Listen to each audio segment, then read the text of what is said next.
ദല്ലാൾ എന്ന രാഷ്ട്രീയ വിവാദങ്ങളിൽ നിരന്തരം വിശേഷിപ്പിക്കപ്പെടുന്ന ടി ജി നന്ദകുമാർ എന്ന മാധ്യമങ്ങൾക്ക് മുന്നിൽ വിളിച്ചു പറഞ്ഞത് പത്തനംതിട്ടയിലെ ബി.ജെ.പി. സ്ഥാനാർത്ഥി അനിൽ ആന്റണി ഒരു കാലത്ത് തന്നേക്കാൾ മികച്ച വാക്കതല്ല എങ്കിലും ദല്ലാളായിരുന്നു എന്നാണ്. ഏതു കാലത്ത്? എ.കെ. ആന്റണി ഡിഫൻസ് മിനിസ്റ്റർ ആയിരുന്ന കാലത്ത് ഡൽഹി കേന്ദ്രീകരിച്ച് ആന്റണിയുടെ മൊബൈൽ ഫോൺ കൈകാര്യം ചെയ്തിരുന്നത് പോലും അനിൽ ആന്റണി എന്നും ഉന്നത നിയമനങ്ങളിൽ ഇടനിലക്കാരനായ ലക്ഷങ്ങൾ പ്രതിഫലം നേടിയിരുന്നു എന്നും പ്രതിരോധ രേഖകളടക്കം ലീക്ക് ചെയ്തു നൽകാൻ മടിച്ചിരുന്നില്ല എന്നുമാണ് ആരോപണം. നിയമനം നടക്കാതിരുന്നിട്ടും പണം തിരിച്ചു നൽകാതായതോടെ ഇടഞ്ഞുവെന്നും പരാതിക്ക് പുറപ്പെട്ടപ്പോൾ പി.ജെ. കുര്യനും പി.ടി. തോമസും ഇടപെട്ടുവെന്നും നന്ദകുമാർ. പണം തിരിച്ചു നൽകാൻ ഇടപെട്ടുവെന്നും ആന്റണിയെയാണോ അനിലിനെയാണോ അന്ന് വിളിച്ചതെന്ന് ഓർമ്മയില്ല എന്നും കുര്യന്റെ പ്രതികരണം. ഒന്നും അറിയില്ല എന്ന ഉമാ തോമസ്. ലീഡറെയും ആന്റണിയെയും ഉമ്മൻചാണ്ടിയെയും കുതികാൽ വെട്ടിയ പി.ജെ. കുര്യൻ വീണ്ടും കളത്തിലിറങ്ങിയതാണെന്ന് അനിലിന്റെ തിരിച്ചടി. ആരാണ് കൂടിയ ദല്ലാൾ? ആരോപണങ്ങൾക്ക് അടിസ്ഥാനമെന്ത്? പത്തനംതിട്ടയിൽ ബി.ജെ.പിക്ക് തിരിച്ചടിയാകുമോ? കോൺഗ്രസ് എങ്ങനെ പ്രതിരോധിക്കും? ഈ ചോദ്യങ്ങളാണ് സൂപ്പർ പ്രൈം ടൈം ഇന്ന് വിശദമായ ചർച്ചയ്ക്ക് മുന്നോട്ട് വെക്കുന്നത്. നമ്മളോടൊപ്പം അതിഥികൾ ചേരും. ശ്രീ ടി ജി നന്ദകുമാർ നമ്മളോട് സ്വാഗതം വിശദമായ ചർച്ചയിലേക്ക്. ശ്രീ ടി ജി നന്ദകുമാർ, അങ്ങേക്ക് എന്നെ കേൾക്കാമോ? കേൾക്കാം. ശ്രീ നന്ദകുമാർ, ഇപ്പോൾ പലതരം രാഷ്ട്രീയ വിവാദങ്ങളിൽ വാർത്തകളിലൊക്കെയായി അങ്ങയുടെ പേര് പലതവണ ഉയർന്നു കേട്ടിട്ടുണ്ട് നമ്മളെല്ലാവരും. ഇപ്പോഴെന്തുകൊണ്ടാണ് ഇങ്ങനെ ഒരു വെളിപ്പെടുത്തൽ? എന്തു സാഹചര്യത്തിൽ? എന്താണ് അതിന്റെ പ്രചോദനം? അതായത് അനിൽ ആന്റണി ഒരു ഇലക്ഷൻ മത്സരത്തെയാണ് നേരിടുന്നത്, ഒരു യുദ്ധത്തെ അല്ല. അദ്ദേഹം കഴിഞ്ഞ കുറെ ദിവസങ്ങളായി അവിടെ സമുന്നതന്മാരായ രണ്ട് കാൻഡിഡേറ്റുമാർ വേറെ ഉണ്ട്, LDF-നും UDF-നും. എല്ലാവരും നിഷ്കരണം ഏതോ നാലാം കട മൂന്നാം കട ആളുകളെ കാണുന്ന രീതിയിലാണ് അദ്ദേഹത്തിന്റെ പ്രസ്താവന. പ്രത്യേകിച്ച് എനിക്ക് കോൺഗ്രസിനോടൊരു കമ്മിറ്റ്മെന്റ് ഇല്ല. ഞാൻ വീണ്ടും പറയുന്നു, LDF-ന്റെ സ്ഥാനാർത്ഥി എന്റെ അല്ല, UDF-ന്റെ സ്ഥാനാർത്ഥി എന്റെ അല്ല. പക്ഷെ പറച്ചിലില് അദ്ദേഹത്തിന്റെ ആ ഉച്ചാരണ ശൈലി ആർക്കും ഇഷ്ടപ്പെടാത്ത രീതിയിലാണ്. അപ്പോൾ അദ്ദേഹം വലിയ സംഭവമാണ് എന്ന് പറഞ്ഞാണ് അദ്ദേഹം അവതരിപ്പിക്കണം. അനിൽ ആന്റണി ക്രെഡിബിൾ അല്ലെന്നും ഒരു തട്ടിപ്പുകാരനാണെന്നും എന്നെ പോലെ ഒരു ദല്ലാളാണെന്നും എല്ലാവരും സീനിയോറിറ്റി ഉണ്ടെന്നും പറയാൻ വേണ്ടി മാത്രം ഇത് പറഞ്ഞാൽ വളരെ അനിൽ ആന്റണി ജയിക്കാനോ അനിൽ ആന്റണി തോറ്റാലോ എന്നെ ബാധിക്കൂല. എന്ത് വന്നാലും അനിൽ ആന്റണിക്ക് സ്ഥാനം 3 ഉള്ളൂ, ജയിക്കാനൊന്നും അനിൽ ആന്റണി പോകണില്ല. കേരളത്തിന്റെ സവിശേഷത എല്ലാവർക്കും അറിയാം. അതുകൊണ്ട് ഞാൻ പറഞ്ഞതെന്നല്ലാതെ എനിക്ക് അനിൽ ആന്റണിയോട് എന്താ വ്യക്തിപരമായ വരികയ്ക്ക് അനിൽ ആന്റണി മത്സരിക്കുന്നതിന് എനിക്കെന്താ എതിർപ്പ്? ഇതാണ് ഞാൻ ഈ കാര്യം പറയാനിടയ്ക്ക്. അനിൽ ആന്റണി ക്രെഡിബിൾ അല്ല. അനിൽ ആന്റണി ഡൽഹി ചെയ്തുകൊണ്ടിരുന്നത് ദല്ലാള് പണിയാണ്. അത്രയ്ക്കങ്ങ് മിടുക്കനാകേണ്ട എന്നൊരു ചൊരുക്ക് മാത്രമാണ്. അതെ, ചൊരുക്കൊന്നുമില്ല. എനിക്കെന്ത് ചൊരുക്ക് മേഡം? അദ്ദേഹത്തോട് എന്തിനാ ചൊരുക്ക്? 38 വയസ്സുകാരനോട് 50 വയസ്സുകാരൻ എന്ത് ചൊരുക്ക്? എനിക്കൊരു ചൊരുക്കൂല. ഞാൻ പറഞ്ഞതൊന്ന് വ്യക്തതയാക്കി പറയാം. അതായത് അനിൽ ആന്റണിയുടെ വാക്ക് കൊണ്ടുള്ള നോവിക്കൽ ആർക്കും ഇഷ്ടപ്പെടൂല. സ്വന്തം പിതാവിനെ വരെ. അപ്പൊ ചോദിക്കും, നിങ്ങൾക്ക് എന്താ അതിനകത്ത് ഉത്തരവാദിത്വം എന്ന് ചോദിക്കാൻ വേണം. അത് വിട്. എ.കെ. ആന്റണിയുടെ തണലിലല്ലേ വർഷങ്ങളായിട്ട് ഇവർ ഉപജീവനം നടത്തി വന്നത്. അല്ലാതെ ഇവർക്ക് അനിൽ ആന്റണിക്ക് സ്വന്തമായി എന്ത് പ്രതിച്ഛായുണ്ട്, സ്വന്തമായി എന്ത് മിടുക്കുണ്ട്? ഈ കൂട്ടിമുട്ടിക്കലല്ലാതെ. ഡൽഹിയില് ദല്ലാൽ പണി നടത്തിയ എ.കെ. ആന്റണി ഡിഫൻസ് മിനിസ്റ്റർ ആയിരിക്കുമ്പോ പലരെയും വീടുകളിൽ കൂട്ടിക്കൊണ്ടേ ഫയല് കാണിച്ചു കൊടുത്തും ഫോട്ടോസ്റ്റാറ്റ് വിറ്റുകൊണ്ട് അനിൽ ആന്റണി. ശ്രീ ടി ജി നന്ദകുമാർ, ഇപ്പോൾ അങ്ങനെ ഒരു പ്രത്യേകിച്ചൊരു പ്രകോപനമില്ലാതെ അങ്ങനെ പറയാൻ കഴിയുന്നത്ര ചെറിയ ഗൗരവമുള്ള കാര്യങ്ങളല്ല അങ്ങ് പറഞ്ഞത്. അല്ല മാഡം, ആന്റണി, ഒരു പൊളിറ്റിക്കൽ ഞാനൊന്ന് പൂർത്തിയാക്കട്ടെ ശ്രീ നന്ദകുമാർ. അതായത് ശ്രീ എ.കെ. ആന്റണി സമുന്നതനായ നേതാവ്, അഴിമതി തൊട്ടു തീണ്ടിയിട്ടില്ല എന്ന് എതിരാളികൾ പോലും പല ഘട്ടത്തിൽ പറഞ്ഞിട്ടുള്ള ആളുകൾ, കോൺഗ്രസിന്റെ ഏറ്റവും സമുന്നതനായ നേതാവ്. അദ്ദേഹം ഡിഫൻസ് മിനിസ്റ്റർ ആയിരുന്ന സമയത്ത് ആ ഡിഫൻസ് മിനിസ്റ്റർ പദവിയും 2 UPA സർക്കാരുകളെയും വിറ്റുകാശാക്കി ജീവിച്ച ഒരാളാണ് അനിൽ ആന്റണി എന്നാണ് അങ്ങ് പറയുന്നത്. അത് വലിയ വലിയ വലിയ വ്യാപ്തിയുള്ള ഒരു ആരോപണമാണ്. ഡിഫൻസ് മിനിസ്റ്റർ എന്ന പദവി എന്ന് പറയുമ്പോൾ അത് രാജ്യസുരക്ഷയുമായി പോലും ബന്ധപ്പെട്ടതാണ്. മാഡം, ഞാൻ മറുപടി പറയട്ടെ? പറയാലോ. അതായത് അനിൽ ആന്റണി ഈ വാർത്ത ശ്രദ്ധിക്കുന്നുണ്ടെങ്കിൽ, അല്ലെങ്കിൽ ഈ സംവാദം ശ്രദ്ധിക്കുന്നുണ്ടെങ്കിൽ, രാജൻ ശർമ്മ ഡൽഹിയിലെ ഒരു ക്രിമിനലാണ്. എല്ലാ കോൺഗ്രസ് ഭരണകാലത്തും ബുക്കിങ്ങുകൾ എടുക്കുന്ന ആള്. ഈ രാജൻ ശർമ്മയൊക്കെ വച്ച് ഡിഫൻസ് മിനിസ്റ്ററുടെ വീട്ടിൽ കൊണ്ടുപോയി ഫയലുകൾ കാണിച്ചു കൊടുത്തു, ഫയലുകളുടെ കോപ്പി കൊടുത്തു. ഞാൻ വീണ്ടും പറയുന്നു, ഡിഫൻസ് മിനിസ്റ്ററെ വിറ്റു. അതുകൊണ്ട് രാജ്യസുരക്ഷ നഷ്ടപ്പെട്ടെന്നല്ല അതിന്റെ അർത്ഥം. ഇന്നലെ പഴംകുളം മധു എന്ന് പറഞ്ഞ KPC ജനറൽ സെക്രട്ടറി പറഞ്ഞൊരു പേപ്പർ തുണ്ട് കിട്ടൂലെന്ന്. പേപ്പർ തുണ്ട് എന്തിനാ? മൊബൈലിൽ ഫോട്ടോ എടുത്താൽ പോലെ. ഇപ്പൊ എല്ലാവരും പേപ്പർ തുണ്ടിലാണ് പേപ്പർലെസ് കാലത്ത് നടത്തുന്നത്. 14 തൊട്ട് ഡിജിറ്റലൈസേഷൻ ഉണ്ട് ഇന്ത്യയിൽ. നരേന്ദ്രമോദി മാറി വന്നപ്പോഴല്ല ഡിജിറ്റലൈസേഷൻ വന്നത്. മൻമോഹൻ സിംഗിന്റെ കാലത്തുണ്ട്. ഞാൻ പറയുന്നത് വീണ്ടും ഉറപ്പിച്ചു പറയുന്നു. ഞാൻ വെല്ലുവിളിച്ചല്ലേ പറയുന്നത്. ഞാൻ അദ്ദേഹത്തിനെതിരായിട്ട് ഞാൻ എന്താണ് ക്ഷേത്രത്തിൽ നിന്ന് വിഗ്രഹം മോഷ്ടിച്ചെന്നും പിന്നെ ക്രിമിനൽ കേസിൽ പ്രതിയാണെന്നും വ്യക്തിത്വം ഇല്ലാത്തവനാണെന്നും പറഞ്ഞതിനെതിരെ നാളെ ഞാൻ ലീഗൽ നോട്ടീസ് കൊടുക്കുന്നത്. ഓക്കെ, പക്ഷെ താങ്കൾക്കെതിരെ നിലവിൽ ഈ പറയുന്ന നിയമയുദ്ധത്തിനില്ല, തെരഞ്ഞെടുപ്പിന് തിരക്കാണ് എന്നാണ് ശ്രീ അനിൽ ആന്റണി പറയുന്നത്. താങ്കൾ വിശ്വാസ്യതയില്ലാത്ത ഒരാളാണ് എന്നടക്കമുള്ള ആരോപണങ്ങൾ ഉന്നയിക്കുമ്പോൾ തന്നെ പക്ഷെ അതിനെ അത്ര കാര്യഗൗരവത്തോടെ എടുക്കാൻ അനിൽ ആന്റണി തയ്യാറാകാത്ത എന്തുകൊണ്ടായിരിക്കും? താങ്കൾ ഇനിയും എന്തെങ്കിലും പറയുമെന്നൊരു പേടി അദ്ദേഹത്തിന് ഉണ്ടാകുമോ? അല്ല, ഞാൻ താങ്കളോടും ഇന്ന് രാവിലെ താങ്കളുടെ ചാനലിനോട് പറഞ്ഞു, മറ്റു ചാനലിനോടും പറഞ്ഞു. ഇതുവരെ ഓഡിയോ വന്നുള്ളൂ. ഞാനൊരു യാത്രയിലും എൻ്റെ ഒരു കാര്യമായി എനിക്ക് കമ്മിറ്റ്മെന്റ് ഉള്ള ഒരു കാര്യത്തിന്റെ പുറകെമായതുകൊണ്ടാണ്. 1-2 ദിവസം കൊണ്ട് ഇനി നാട്ടുകാർ വീഡിയോ കാണും. അപ്പം അനിൽ ആന്റണി പറയൂല അതും മോർഫാന്ന് പറയരുത്, അതും വ്യക്തിത്വം ഇല്ലാത്ത ദല്ലാള് നന്ദകുമാർ ക്രിയേറ്റ് ചെയ്തതെന്ന് പറയരുത്. ഇന്ന് പി ജെ കുര്യൻ അദ്ദേഹം രാവിലെ പറഞ്ഞതെന്താണ്? പി ജെ കുര്യൻ പറയട്ടെ, ബഹുമാന്യായ പി ജെ കുര്യൻ പറയട്ടെ. പി ജെ കുര്യൻ പറയാ പി ജെ കുര്യനും ദല്ലാളും കൂടി ഫിക്സ് ചെയ്തെന്ന്. ഞാൻ എന്ത് ഫിക്സ് ചെയ്ത്? പി ജെ കുര്യനോട് ഞാൻ അദ്ദേഹത്തെ കണ്ടിട്ട് പോലുമില്ല കുറെ കാലമായിട്ട്. മനസ്സിലായില്ലേ? എന്ത് ഫിക്സ് ചെയ്തെന്നാ പറയണം? ഞാൻ എന്ത് ഫിക്സ് ചെയ്തത്? എനിക്ക് എന്ത് ബി ജെ പിയോട്ട് ഫിക്സ് ചെയ്യേണ്ട കാര്യം? ഞാൻ പറഞ്ഞില്ലേ, അനിൽ ആന്റണി അദ്ദേഹത്തിന്റെ പിതാവ് എ കെ ആന്റണി വിറ്റ് കാശാക്കി. എ കെ ആന്റണിയുടെ താങ്കളിപ്പോ പറഞ്ഞില്ലേ അഴിമതി തൊട്ട് തീണ്ടാത്ത ആളാണ്.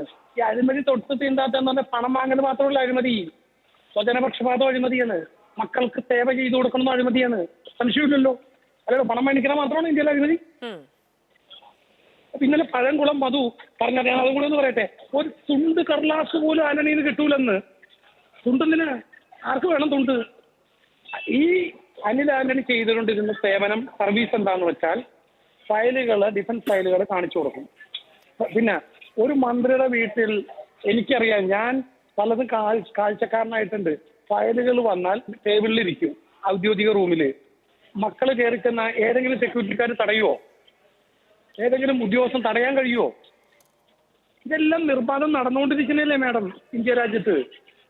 ശരി, അപ്പോൾ ഇതിലൊക്കെ അന്വേഷണം ഉണ്ടാകുമെന്ന ഘട്ടത്തിലാണ് അനിൽ ആന്റണി ബി ജെ പിയിലേക്ക് പോകുന്നത്. 100% അനിൽ ആന്റണിയുടെ നിക്ഷേപത്തിലേക്ക് നമുക്ക് പോവാം. അനിൽ ആന്റണി എന്നെ കൂടുതൽ വെല്ലുവിളിച്ച് ഞാൻ പറഞ്ഞല്ലോ, ഞാൻ വെല്ലുവിളി ഏറ്റെടുത്ത് ദല്ലാൽ നന്ദകുമാറിന്റെ കഴിവ് കാണിക്കുമ്പോൾ അനിൽ ആന്റണി കൂടുതൽ നിരാശനാവരുത്. ഇന്ന് അദ്ദേഹം വിഗ്രഹമോഷ്ടാവെന്ന് വിളിച്ചു. ഒരു എവിഡൻസും ഇല്ല. വിഗ്രഹം മോഷ്ടിച്ചാൽ എന്റെ അമ്പലം പാലാരോട്ട പോലീസ് സ്റ്റേഷന്റെ പരിധിയിലാണ്. അവിടെ എനിക്കെതിരെ എഫ്ഐആർ ഉണ്ടാവും. നിങ്ങളെ പോലത്തെ ചാനലുകൾ അത് ആഘോഷിക്കുകയും ചെയ്യും. എന്നെ വിഗ്രഹം തലയിൽ വെപ്പിച്ചു. അറിയാല്ല എന്തർത്ഥത്തിൽ അദ്ദേഹം വിഗ്രഹം അങ്ങേക്കെതിരെ ഇഷ്ടം പോലെ കേസുകളുണ്ട്, ധാരാളം കേസുകളുണ്ട്. ഞാൻ ബാക്ക്ഗ്രൗണ്ട് ഒക്കെ ഒന്ന് അന്വേഷിച്ചു. അതായത് ഇപ്പോഴാണ് അന്വേഷിക്കുന്നത് അടക്കമുള്ള കാര്യങ്ങളാണ്. റെസ്റ്റോറന്റിൽ വെച്ച് കണ്ട ഒരു പരിചയം മാത്രമാണ്. പി ജെ കുര്യന്റെ ആൾ എന്ന രീതിയിൽ പി ജെ കുര്യനെ ഫോൺ വിളിച്ച് നൽകുകയായിരുന്നു അങ്ങ് എന്നുള്ളതാണ് അനിൽ ആന്റണി താങ്കളുമായി പരിചയപ്പെടാനിടയായ സന്ദർഭത്തെ വിശദീകരിക്കുന്നത്. തെറ്റാണ് മാഡം. അനിൽ ആന്റണിയോടൊപ്പം ബാംഗ്ലൂരിലത്തെ ഒരു അധോലോക കച്ചവടക്കാരനുണ്ട്, ഹോൾസെയിൽ ബുക്കർ. കോൺഗ്രസിന്റെ കാലത്ത് ഹോൾസെയിൽ ബുക്കിംഗ് എടുക്കും, ബി ജെ പിയുടെ കാലത്ത് കൊടുക്കും. ബി ജെ പിയുടെ കാലത്ത് അങ്ങനെ ഹോൾസെയിൽ ബുക്കിംഗ് ആരെ അനുവദിക്കാത്തതുകൊണ്ട് അയാളുടെ ഹോൾസെയിൽ ബുക്കിംഗ് നിന്ന് അങ്ങനെ ഒബ്രോയിലെ റൂമും ഒരു ക്ലോസ് ചെയ്തു. അങ്ങയുടെ പേര് ആൻഡോ. പിന്നെ P J Thomas, P J കുര്യനല്ല, ഞാൻ വീണ്ടും പറയുന്നു, ഇൻഷൽ ഒന്നായതുകൊണ്ട് കുര്യനാവരുത്. പി ജെ കുര്യനെ പോലെ ഡെപ്യൂട്ടി ചെയർമാൻ രാജ്യസഭയായിരിക്കുന്ന ആള് എന്നെ വന്ന് കാണുമോ മാഡം? പ്രോട്ടോകോൾ അനുസരിച്ച്. പിന്നെ അദ്ദേഹത്തിന് ഒറ്റയ്ക്ക് സ്വകാര്യമായിട്ട് ഓട്ടോറിക്ഷ പിടിച്ച് വരാൻ പറ്റുമോ ഡൽഹിയിൽ ഞാൻ ഇരിക്കുന്നിടത്തേക്ക്? അദ്ദേഹത്തിന് ഗൺമാനും സെക്യൂരിറ്റിയും മൂവ്മെന്റും ഉണ്ട്. മൂവ്മെന്റ് രജിസ്റ്റർ ഉണ്ട് ഡൽഹി പോലീസിന്റെ സെക്യൂരിറ്റി. അല്ല, പി ജെ കുര്യന്റെ ആളാണെന്ന് പറഞ്ഞൊരു ഫോണുമായാണ് താങ്കൾ ഒരു റെസ്റ്റോറന്റിൽ വെച്ച് അനിൽ ആന്റണിയെ പരിചയപ്പെട്ടത് എന്നാണ് പറഞ്ഞത്. പി ജെ തോമസ് ജീവിച്ചിരിക്കുന്നത് കേരളത്തിൽ ചീഫ് സെക്രട്ടറിയും ഇന്ത്യയിലെ കമ്മ്യൂണിക്കേഷൻ സെക്രട്ടറിയും അടുത്ത UPA ഗവൺമെന്റിന്റെ CBCയുമായി സുപ്രീം കോടതി പിരിച്ചുവിട്ട പി ജെ തോമസ് ജീവിച്ചിരിക്കുന്നത്. ഈ പി ജെ തോമസ് എന്ന് അനിൽ ആന്റണി എന്ന് പറഞ്ഞ മിടുക്കനെ എന്നെ പരിചയപ്പെടുത്തുന്നത്. ഈ അനിൽ ആന്റണിയുടെ മിടുക്ക് മാറ്റൊരിച്ച് നോക്കിയിട്ടാണ് ഞാൻ കച്ചവടത്തിന് ഇറങ്ങിയത്. ശ്രീ നന്ദകുമാർ, ഇപ്പോൾ അങ്ങ് തന്നെ പറയാറുണ്ട് പല കാര്യങ്ങളിൽ പല രാഷ്ട്രീയ നേതാക്കളുമായുള്ള പരിചയം. പക്ഷേ പിന്നീട് പല വിവാദങ്ങളുടെ സമയത്ത് ഇവർക്കൊക്കെ അങ്ങയുമായി പരിചയമില്ല എന്ന് തള്ളി പറയേണ്ടി വരാറുണ്ട്. ഇപ്പോൾ ഏറ്റവും അവസാനം പ്രകാശ് ജാവ്ദേക്കർ കഴിഞ്ഞ ദിവസം ഒരു സന്ദർശനമുള്ളതായി ചില വാർത്തകളും വിവരങ്ങളും ഒക്കെ വന്നിരുന്നല്ലോ. പക്ഷെ അദ്ദേഹം പറയുന്നത് അങ്ങേ അറിയില്ല എന്നാണ്. അതൊക്കെ ഞാൻ പറഞ്ഞില്ലേ മാഡം, എനിക്ക് കൂടുതൽ ഫൈറ്റിന് താല്പര്യമില്ല. അറിയും എന്ന് പറഞ്ഞ പിന്നെ അപ്പൊ വേറൊരു കുഴപ്പമുണ്ട്, എന്റെ സ്വഭാവ ശുദ്ധിയെ സംശയിക്കും. അതായത് ഞാൻ ഒരാളുമായിട്ട് സമ്പർക്കത്തിൽ പെടുമ്പോൾ ഇതെല്ലാം എടുത്തു സൂക്ഷിക്കുന്ന ആളാണെന്ന് തോന്നും. ഞാൻ ഒരിക്കലും ഒരു റിക്കാർഡ് ചെയ്യുന്ന ആളല്ല. പക്ഷേ പ്രകാശ് ജാവ്ദേക്കർ പറഞ്ഞത് മാഡം കാണിക്കും. പ്രകാശ് ജാവ്ദേക്കർ എന്നെ കൂട്ടിക്കൊണ്ടുപോയത് ഞാൻ പുറത്തുവിടാം. പ്രകാശ് ജാവ്ദേക്കർ എന്റെ വാഹനത്തിൽ കയറി എന്നോടൊപ്പം വന്നത് ഞാനൊരു കൊള്ളരാത്ത ആളായിട്ടാണോ? പ്രകാശ് ജാവ്ദേക്കറെ പോലെ കേരളത്തിലെ BJPയുടെ ഉത്തരവാദിത്തമുള്ള ആള് എന്നോടൊപ്പം യാത്ര ചെയ്ത് രഹസ്യമായിട്ടല്ല വന്ന, എയർപോർട്ടിൽ നിന്നാണ് വന്നത്. എന്നായിരുന്നു ശ്രീ ടി ജി നന്ദകുമാർ ആ യാത്ര? പ്രകാശ് ജാവദേക്കർ കേരളത്തിൽ ചാർജ് എടുത്ത ഉടനെ അതിനുശേഷം അദ്ദേഹത്തെ തെലങ്കാനയ്ക്ക് വിട്ട് വീണ്ടും അദ്ദേഹം കേരളത്തിലേക്ക് വന്നു പ്രഭാരിയായിട്ട്. ശരി, എന്തായിരുന്നു യാത്രാ ഉദ്ദേശം? യാത്രാ ഉദ്ദേശം അദ്ദേഹത്തിന് എന്നോട് കൂടെ എന്റെ ഒപ്പം കുറച്ചു നേരം ഒരു വിഷയം ഡിസ്കസ് ചെയ്യണം. കേരളത്തിലെ സാഹചര്യം എന്താണെന്ന് ചോദിച്ചു. ഞാൻ പറഞ്ഞു BJP എത്തിപ്പിടിക്കാനുള്ള ഒരു സാഹചര്യമില്ല, എന്നെ പോലത്തെ ആളുകൾക്ക് അതിനകത്തുള്ള ഒരു സംഭാവനയും ചെയ്യാനില്ല. കേരളത്തിലെ സംസ്ഥാന BJP നേതൃത്വത്തോട് അടുക്കാൻ ആളുകൾക്ക് ഭയമാണ്. പിന്നെ മാറ്റി നിർത്തപ്പെടുന്നവർ, ഏതെങ്കിലും പാർട്ടികളിൽ മാറ്റി നിർത്തപ്പെടുന്നവർ, അവർക്ക് അവിടെ വേദി കിട്ടുന്നില്ലെങ്കിൽ, അവർക്ക് അവിടെ സ്ലോട്ട് ഇല്ലെങ്കിൽ അവർ വരും. അല്ലാതെ കൊള്ളാവുന്ന നേതാക്കളൊന്നും ഇന്നത്തെ സംവിധാനത്തിൽ കേരളത്തിലെ BJP ജോയിൻ ചെയ്യാൻ പാടാണെന്ന് തന്നെ ഞാൻ അദ്ദേഹത്തോട് പറഞ്ഞു. ഈ പിന്നീടുണ്ടായ ചില മാറ്റങ്ങൾക്കൊക്കെ അതിനിടയിലും അങ്ങയുടെ പേര് പലതിലും ഉയർന്നു കേട്ടിരുന്നു. അത്തരം റെഫറൻസുകളൊക്കെ താങ്കളുടെ വകയായിരുന്നോ? ഏത് മാറ്റം മാഡം പറ? ഏത് മാറ്റത്തിലാണ്? ചില രാഷ്ട്രീയ മാറ്റങ്ങളിലൊക്കെ. ഏത് രാഷ്ട്രീയ മാറ്റം? അല്ല, ഞാനത് പേരെടുത്ത് പറയുന്നില്ല. അങ്ങേക്ക് അതിൽ എന്തെങ്കിലും കമന്റ് ചെയ്യാനുണ്ടോ എന്ന് ഞാൻ ചോദിക്കുകയാണ്. എനിക്കൊരു കമന്റില്ല, എനിക്കൊരു പങ്കാളി. ഞാൻ പ്രകാശ് ജാവദേക്കർ എന്ന് പറഞ്ഞ മഹാനായ BJPയുടെ പ്രഭാരിയോട് പറഞ്ഞു, കേരളത്തിൽ ഈസിയല്ല. ഒന്നാമത്തെ ലാംഗ്വേജ് പ്രോബ്ലം ഉണ്ട്. താങ്കൾ ഹിന്ദി പറയുമ്പോഴത്തേക്കും അത് ഉൾക്കൊള്ളാനുള്ള ഒരു ബുദ്ധിമുട്ടുണ്ടാവും. അതുകൊണ്ട് എല്ലാവർക്കും ഭാഷ അറിയില്ലെന്നും ഞാൻ എടുക്കണമെന്നൊന്നുമല്ല. അതെല്ലാം വെച്ചിട്ട് കേരളത്തിലെ ഭൗതിക സാഹചര്യം വെച്ച് കേരളത്തിലെ BJP നേതൃത്വത്തോട് അടുക്കാൻ ആളുകൾക്ക് പ്രയാസമുണ്ട്. ശരി, ഓക്കെ. എന്തായാലും അതായത് കേരളത്തിലെ മുഴുവൻ BJP പ്രവർത്തകരുടെയും മുതിർന്ന നേതാക്കളുടെയും ഒക്കെ അഭിപ്രായത്തിനൊപ്പം അങ്ങയുടെ അഭിപ്രായവും തേടുന്നുണ്ട് എന്നുള്ളതാണ് അങ്ങ് പറയുന്നത്. ഞാൻ ഒരു കാര്യം ചോദിച്ചോളട്ടെ. ഇപ്പോൾ അനിൽ ആന്റണി പത്തനംതിട്ടയിൽ അദ്ദേഹം പറയുന്നത് ഞാൻ വിജയിച്ചുകൊണ്ടിരിക്കുകയാണ് എന്നാണ്. ഈ വിഷയത്തിൽ ഒരു നിയമ നടപടിയുമായി അനിൽ ആന്റണി മുന്നോട്ട് പോയില്ലെങ്കിൽ താങ്കൾ ഈ വിവാദം ഇവിടെ അവസാനിപ്പിക്കുമോ? അതോ അങ്ങ് പറയുന്നത് പോലെയുള്ള ഞാൻ വിവാദം അവസാനിപ്പിക്കില്ല. ഞാൻ എന്താണ് മറ്റേ ക്ഷേത്രത്തിൽ നിന്ന് ക്ഷേത്ര വിഗ്രഹ മോഷ്ടാവെന്നും കൊള്ളരുതാത്തവനെന്നും ക്രിമിനൽ കേസിൽ പ്രതിയാണെന്ന് പറഞ്ഞത് ഞാൻ ലീഗൽ നടപടിയും. പിന്നെ ഞാൻ പറഞ്ഞില്ല, ഇനി ഓഡിയോ മാറ്റി വീഡിയോയും കൂടി കാണിച്ചു കഴിഞ്ഞാൽ നമുക്ക് ഈ വിവാദം അവസാനിപ്പിക്കാമല്ലോ. ഞാൻ അതിനോട് തയ്യാറെടുപ്പിലാണ്. അതുകൊണ്ട് ഞാൻ യാത്ര ചെയ്തത്. ഞാനിത് സൂക്ഷിച്ചു വച്ചേക്കണത് എടുക്കാൻ വേണ്ടി തന്നെയുള്ള ശ്രമത്തിലാണ്. ഞാൻ പിന്മാറുമൊന്നുമില്ല, എനിക്കങ്ങനെ പിന്മാറുന്ന സ്വഭാവമില്ല. പിന്നെ ഇന്ന് രാവിലെ വരെ അനിൽ ആന്റണി പറഞ്ഞ PJ കുര്യൻ പറയട്ടെ എന്നാണ്. ആന്റണിയുടെ സംഭവം കഴിഞ്ഞാലേ PJ കുര്യൻ. ആ PJ കുര്യൻ പറഞ്ഞല്ലോ എന്റെ പണത്തിന് വേണ്ടി ഞാൻ ചെന്നിരുന്നു. സത്യമാണല്ലോ. പിന്നെ PT തോമസ് അദ്ദേഹം മരിച്ചുപോയി. ഉമാ തോമസിനെ അറിയാമെന്നാണ് വിചാരിച്ചിരുന്നത്. സാധാരണ ഉമാ തോമസ് പറഞ്ഞതെല്ലാം അവരോട് ഷെയർ ചെയ്യാറുണ്ടെന്നാണ് പറഞ്ഞത്. ഇപ്പൊ ഇന്ന് ഉമാ തോമസ് പറഞ്ഞ് ഷെയർ ചെയ്യാറില്ല. ശരി, കാരണം AK ആന്റണിയെ പോലത്തെ ഒരു നേതാവിന്റെ മകൻ കാണിക്കുന്ന തെറ്റുകൾ പോലും ചൂണ്ടിക്കാണിക്കാൻ കോൺഗ്രസ് നേതൃത്വത്തിന് ചങ്കൂറ്റില്ല. കാരണം എന്താണെന്നറിയാമോ? AK ആന്റണി താങ്കൾ പറഞ്ഞു വിട്ട ആദർശ രാഷ്ട്രീയത്തിന്റെ പര്യായമാണ്. ആദർശ രാഷ്ട്രീയം പറഞ്ഞ് മക്കളെ കച്ചവടത്തിന് ഇറക്കിയതാണ്. ആദർശം ഉണ്ടല്ലോ, ഈ ആദർശം ആണല്ലോ ഇതിനുള്ള വഴി. പിന്നെ ഞാൻ പറഞ്ഞല്ലോ നേരത്തെ, പണം വാങ്ങുന്നത് മാത്രമല്ല അഴിമതി, സ്വജനപക്ഷപാതം, അഴിമതിയുടെ പരിധിയിൽ വരുമെന്ന്. ശരി, ഇപ്പോൾ അനിൽ ആന്റണി ഈ PJ കുര്യനോട് അങ്ങ് ചോദിക്കൂ എന്ന് പറയുന്നു. PJ കുര്യൻ അതിലൊരു ഭാഗം ശരിവെച്ചു, അതിൽ പ്രതികരിക്കുന്നു. മറ്റു ചില ഭാഗങ്ങൾ അദ്ദേഹത്തിന് ഓർമ്മയില്ല എന്നും പറയുന്നു. PJ കുര്യനും അങ്ങും തമ്മിലുള്ള ബന്ധം ചൂണ്ടിക്കാണിക്കാൻ പറയുന്നത് PJ കുര്യന് നേരത്തെ ഒരു കേസ് ഉള്ളതായിട്ട് അറിയാമല്ലോ. ആ കേസ് ഉണ്ടായിരുന്ന ഇതിൽ നിന്ന് ഊരിക്കൊടുത്തത് അങ്ങാണ് എന്നതടക്കമുള്ള കാര്യങ്ങളാണ് ശ്രീ അനിൽ ആന്റണി പറയുന്നത്. ഒറ്റ നിമിഷം ശ്രീ TG നന്ദകുമാർ, ഒറ്റ നിമിഷം അങ്ങൊന്ന് തുടരണേ. നമുക്കിപ്പോൾ പ്രഷർ കൂടിയാണ്. ഇപ്പോൾ ഈ സ്ക്രീനിൽ കാണുന്ന ദൃശ്യങ്ങൾ എന്ന് പറയുന്നത് ശ്രീ പ്രകാശ് ജാവദേക്കർ കേരളത്തിൽ വന്നപ്പോൾ അദ്ദേഹവും ശ്രീ TG നന്ദകുമാർ അങ്ങും ഒരു വാഹനത്തിൽ കയറി പോകുന്ന ദൃശ്യങ്ങളാണ് ഇപ്പോൾ നമുക്ക് കാണാൻ കഴിയുന്നത്. ശ്രീ പ്രകാശ് ജാവദേക്കർ കേരളത്തിൽ സന്ദർശനം നടത്തിയപ്പോൾ അങ്ങ് നേരത്തെ പറഞ്ഞതുപോലെ നിങ്ങൾ ഒരുമിച്ചൊരു യാത്ര നടത്തുന്നു, അതിന്റെ ഉദ്ദേശം അങ്ങ് വെളിപ്പെടുത്താൻ തയ്യാറല്ല എന്ന് പറയുന്നു. എന്നിരുന്നാലും നിങ്ങൾ ഒരു വാഹനത്തിൽ കയറി പോവുകയാണ്. കേന്ദ്രത്തിൽ നിന്ന് കേരളത്തിലേക്ക് വരുന്ന ഒരു BJPയുടെ ഭരിക്കുന്ന പാർട്ടിയുടെ പ്രധാനപ്പെട്ട നേതാവ്, കേരളത്തിന് ചുമതലയുള്ള ഒരു നേതാവിന് ഇവിടെ വരുമ്പോൾ ആരൊക്കെ സ്വീകരണം നൽകണം, എങ്ങനെയായിരിക്കണം അദ്ദേഹത്തിന്റെ യാത്ര, ആരൊക്കെ അദ്ദേഹത്തിനൊപ്പം ഉണ്ടാകണം തുടങ്ങിയ കാര്യങ്ങളെല്ലാം കൃത്യമായ തീരുമാനങ്ങളും നടപ്പിലാക്കലും അത് നടപ്പിലാക്കാൻ ഉത്തരവാദിത്തപ്പെട്ട ആളുകളുടെ ഒരു സംഘവുമൊക്കെ ഉണ്ടായിരിക്കും. എന്നിട്ട് കൂടെ ഒരു വാഹനത്തിൽ കയറി പോകുന്ന ഒരാളെ അദ്ദേഹത്തിന് പരിചയമുണ്ടാകാൻ വകുപ്പില്ല എന്ന് പറഞ്ഞാൽ അത് അവിശ്വസനീയമാണ്. എന്തുകൊണ്ടാണ് അദ്ദേഹം അങ്ങനെ പറയുന്നത്? ശ്രീ നന്ദകുമാർ, ആ ദൃശ്യങ്ങൾ പ്രേക്ഷകർ കണ്ടുകൊണ്ടിരിക്കുകയാണ്. അല്ല മാഡം, അത് ഞാനല്ല മറുപടി വരണ്ട. പ്രകാശ് ജാവദേക്കർ എന്തൊപ്പം സഞ്ചരിച്ചു ഇപ്പൊ നിങ്ങൾ ദൃശ്യങ്ങൾ കാണിക്കുന്നുണ്ടെങ്കിൽ പ്രകാശ് ജാവദേക്കർക്ക് എന്നെ അറിയാതെ ഒരു സ്ട്രേഞ്ചറിന്റെ വണ്ടി കയറൂലല്ലോ. ഇല്ല, അതാണ് BJP കൊണ്ടുവന്ന വാഹനത്തിലല്ല, അങ്ങയുടെ വാഹനത്തിലാണോ ശ്രീ പ്രകാശ് ജാവദേക്കർ കയറിയത്? ടാക്സി തന്നെയാണ് അധികം യാത്ര ചെയ്തത് എന്നോടൊപ്പം. അങ്ങയുടെ വാഹനത്തിലാണ് അല്ലേ? അതെ, ഞാൻ പറഞ്ഞല്ലോ മാഡം. ഞാൻ വീണ്ടും പറയുന്നു, നമ്മളിപ്പോഴും പ്രകാശ് ജാവദേക്കർ അല്ല നമ്മുടെ സബ്ജക്ട് അനിൽ ആന്റണിയാണ്. ശ്രീ ടി ജി നന്ദകുമാർ, അതായത് അങ്ങേക്ക് BJP-യുടെ കേന്ദ്ര നേതാക്കളുമായി വരെ, കേരളത്തിന്റെ തിരഞ്ഞെടുപ്പ് ചുമതലയും സംഘടനാ ചുമതലയും ഒക്കെയുള്ള നേതാക്കളുമായി വരെ വലിയ ബന്ധവും അടുപ്പവും, എന്നിട്ട് കേരളത്തിലെ ഒരു പ്രധാനപ്പെട്ട അവരുടെ A ക്ലാസ് മണ്ഡലം എന്ന് പറയുന്ന മണ്ഡലത്തിൽ നിൽക്കുന്ന സ്ഥാനാർത്ഥിക്കെതിരെയാണ് തെരഞ്ഞെടുപ്പ് സമയത്ത് അങ്ങ് ഇത്തരം വെളിപ്പെടുത്തൽ നടത്തുന്നത്. ഇത് അങ്ങയുടെ ബന്ധങ്ങളെ തന്നെ ബാധിക്കില്ലേ? അല്ല, ഞാൻ ചോദിക്കട്ടെ, എന്റെ ബന്ധങ്ങൾ എന്ന് പറഞ്ഞാൽ ഞാൻ ബന്ധങ്ങളെ തേടി അന്വേഷിച്ച് ചെല്ലണേ അല്ല, ബന്ധങ്ങൾ എന്നെ തേടി വരുന്നത്. ഞാൻ ഒരു ബന്ധവും ചോദിച്ച ഒരാളുടെ അടുത്ത് ചെന്നതായിട്ട് പറയാമോ? ബന്ധങ്ങൾ എന്നെ അന്വേഷിച്ചു എല്ലാവരും അങ്ങേരിടയ്ക്ക് വരികയാണെന്ന്.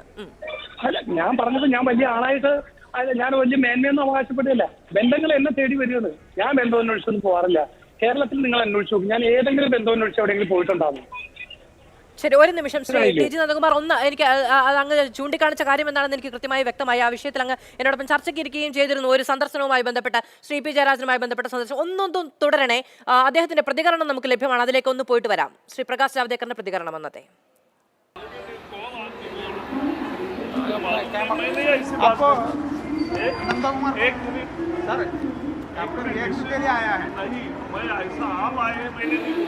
आपको नंदकुमार को पता नहीं है सर?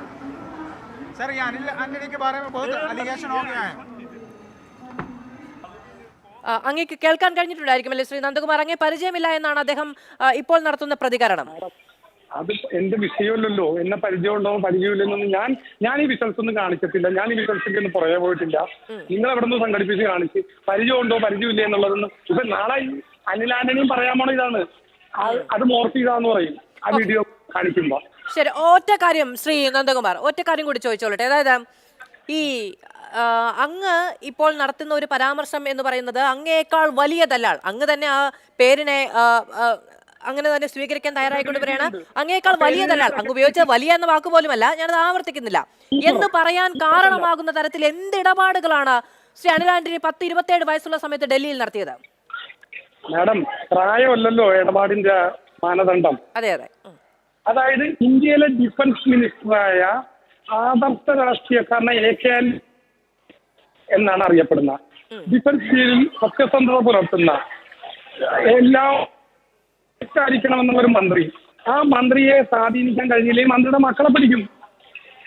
അങ്ങനെയാണ് അനിൽ ആന്റണിയിലേക്ക് ഈ കച്ചവടക്കാർ പ്രവേശിക്കുന്നത്. അനിൽ ആന്റണി അതിന് അവസരം ഒരുക്കി കൊടുത്തു. ഡിഫൻസ് ഡീൽ കൺക്ലൂഡ് ചെയ്തെന്നല്ല ഞാൻ പറയണത്. ഈ ഡീലുകളുടെ കൺസൾട്ടേഷനും GOM മീറ്റിങ്ങും മറ്റ് അജണ്ടകളും എന്താണ് എന്ന് അറിയാൻ താല്പര്യമുള്ളവർ അനിൽ ആന്റണി ബന്ധപ്പെട്ടു. ഫയലിൽ എന്താണെന്ന് മിനിസ്റ്റർ വീട്ടിലെ റെസിഡൻസിലുള്ള ഓഫീസിലിരിക്കുന്ന ഫയല് മന്ത്രിയുടെ മകന് നോക്കാൻ വല്ല ബുദ്ധിമുട്ടുണ്ടോ? എന്ത് നിയന്ത്രണം ഉണ്ടോ അതിനകത്തൊക്കെ? ക്യാബിനറ്റ് രേഖകളും ക്യാബിനറ്റ് നോട്ടും ക്യാബിനറ്റ് അജണ്ടയും ക്യാബിനറ്റിന് മുമ്പ് പലർക്കും കിട്ടുന്നത്.